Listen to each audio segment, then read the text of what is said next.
These delicious protein balls are filled with toasty tahini flavor and hidden chickpeas. If you're not adding beans into your protein balls, this is a great one to start with. Simple to make, freezer friendly, and perfect for taking on the go. Because they're so easy to just pop in your mouth when you stop for a bit to take in the view. Hello, I'm Catherine. Bryan's behind the camera, and we just got in from a little hike where we took these chickpea tahini protein balls along with us. We had our camera on us, so we decided to do a taste test from out there. I did bring some more. Do you want another one? I carried the backpack, so. yeah, you expended some more energy. And then come home and show you how to make these. If you've seen our video for our chickpea cookie dough bars, then you will know that I love sneaking beans into protein snacks like this. Beans are a really inexpensive protein source, especially when you cook them from scratch. So they're a great way to bulk up all of these no-bake protein treats. For example, when I cook chickpeas from scratch,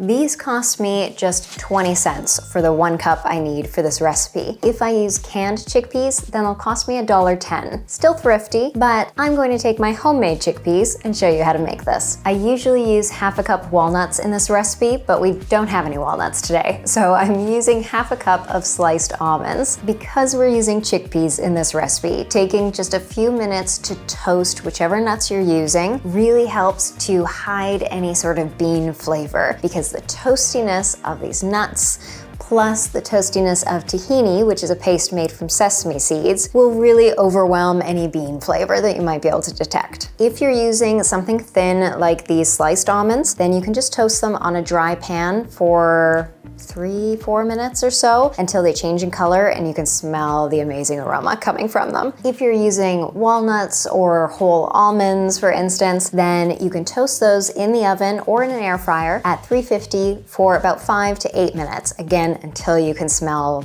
all the amazing aromas and they're nicely toasted. The only other bit of prep that I suggest doing is to soak your pitted dates in hot water for about 5 minutes before you blend them. That will just soften them and make them much easier to blend. These provide a great caramel-like flavor and a nice sweetness. So again, these help to hide any sort of bean flavor in these chickpea balls. And a tip about using dates: pitted deglet noor dates tend to be much thriftier than these really big, juicy medjool dates. I tend to use these deglet noors in my baking and in making snacks and granola bars, and I reserve these really juicy medjool dates. You can see the difference in size. I reserve these for just enjoying as they are, because they are so ultra delicious.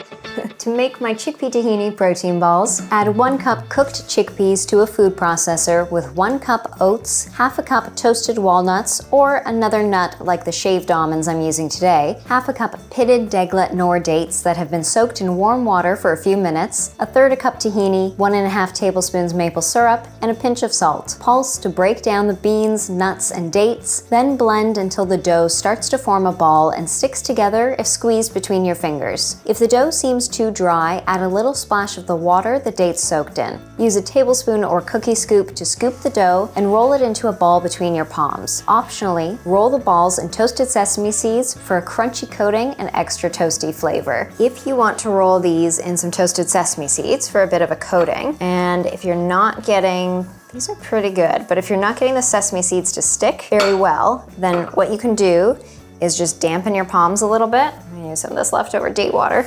Give these a roll again just to dampen them, and then when you turn them in these toasted sesame seeds, they'll stick perfectly. This recipe makes 20 of these smaller sized protein balls. I love that these are made with all my pantry staples, so they're so easy to come together.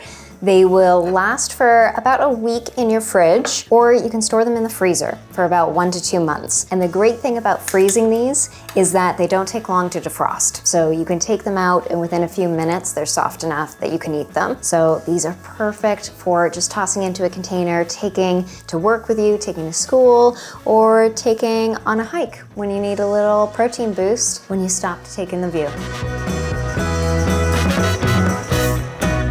I think it's fun. Let's do it. Let's do it. They smell so toasty. Oh yeah, they do smell nice and fresh. I did it in one.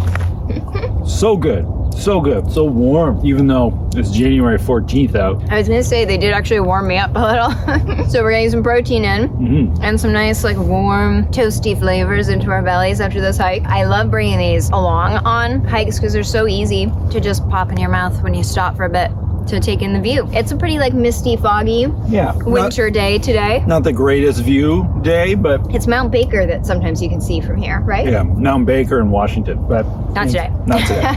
I did bring some more. Do you want another one? Oh, maybe. All right. I figured you usually have about 2. Yeah. I'm usually good with 1. I carried the backpack, so Yeah, you expended some more energy. these are so good. And the black sesame seeds are really pretty. This is awesome. How much do these cost again? Off the top of my head, I think they're like 16 cents without the sesame seed coating on top, but they're only like 20 cents each with the sesame seed coating. And I think we've said in other energy ball videos, we would probably pay at least $1 each for an energy ball if we'd stopped at a cafe somewhere after this hike to get some. So they're pretty thrifty, easy to make. And if you don't have a food processor, then you can make these in a blender. They'll just be a little harder. You'll probably have to stop more often and sort of scrape down the sides of your blender and make sure everything's combining well, but you can definitely do that. If you want some other flavors, I actually have one more flavor that I make with chickpeas, and it's a peanut butter chickpea energy ball. So a link in the description, a video that we have on how to make energy balls, and we do a little energy ball challenge where someone challenges me to come up with a flavor on the spot. These are my favorite energy balls, I think, that You think so? we have. Yeah, they're so good. Do you think you can taste the chickpeas?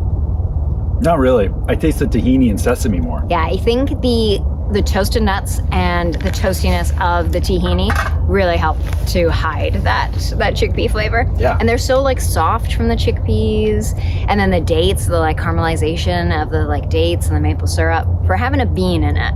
Yeah. That's pretty good.